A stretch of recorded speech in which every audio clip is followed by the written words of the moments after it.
Dylan Redwine.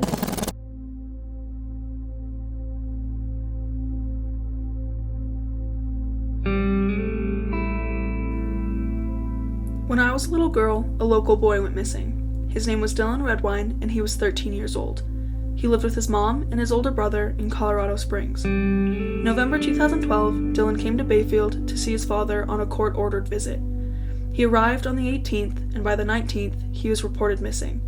That's when the search parties began and the rumors started to spread. People believed he had just run away because he didn't like his father. But then, cadaver dogs picked up his scent on November 24th.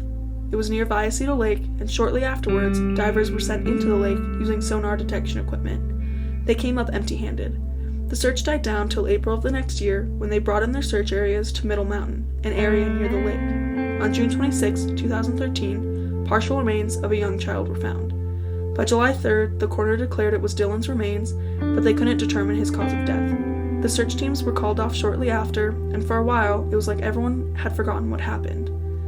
Almost 3 years after Dylan's disappearance, the sheriff finally released documents stating that they found Dylan's blood on multiple surfaces in his father's house, like the couch and the coffee table, and his father, Mark, had become their top suspect.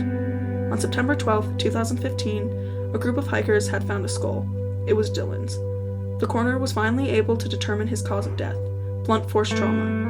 It had been 2 years since they found Dylan's partial remains and almost 3 years since his disappearance. It would take the police another 2 years before they made an arrest on July 22, 2017. Mark Redwine was arrested in Washington and brought back to Durango, Colorado, where he is still awaiting his trial to determine his sentence.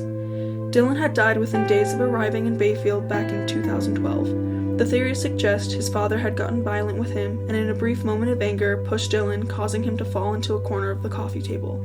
Then realizing what he had done, Mark disappeared into the woods to dispose of Dylan's body.